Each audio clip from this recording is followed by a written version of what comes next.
Team India captain మారనున్నాడా? రోహిత్ శర్మపై వేటు పడనుందా? కెప్టెన్సీ నుంచే కాకుండా టీంలో నుంచి కూడా రోహిత్ను తొలగించనున్నారా? ప్రస్తుత పరిణామాలు చూస్తుంటే అవుననే సమాధానమే వినిపిస్తోంది.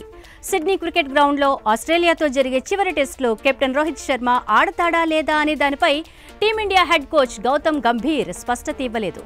రోహిత్ శర్మతో ఎలాంటి ఇబ్బందులు లేవంటూనే తుది జట్టు కూర్పు మాత్రం పిచ్ పరిస్థితులకు తగ్గట్లుగా ఉంటుందని చెప్పాడు. అంటే రోహిత్ ఉన్నట్టా లేనట్టా? ఇక పెర్త్లో జరిగిన సిరీస్ మొదటి టెస్ట్ విజయం తర్వాత టీమిండియా మిగతా 3 మ్యాచ్ల్లో 2 ఓడిపోయింది. ఒక మ్యాచ్ డ్రా అయింది. దీంతో ఆసీస్ సిరీస్ 2-1 ఆధిక్యంలోకి దూసుకెళ్లింది.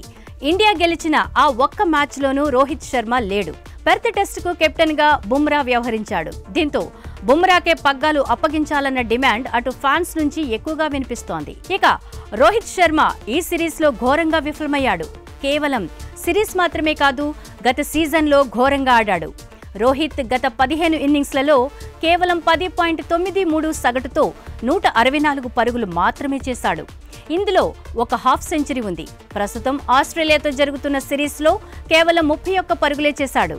ఒక్కసారి మాత్రమే 2 అంకెల స్కోరు చేశాడు. దీంతో అతనిపై వేటు వేయాలన్న డిమాండ్ పెరుగుతోంది. మరోవైపు రోహిత్ శర్మ రిటైర్మెంట్ తీసుకుంటే మంచిదని మరికొంతమంది సూచిస్తున్నారు. అయితే రోహిత్ శర్మకు మొదటి నుంచి టెస్టు క్రికెట్లో పెద్దగా రికార్డులేమీ లేవు.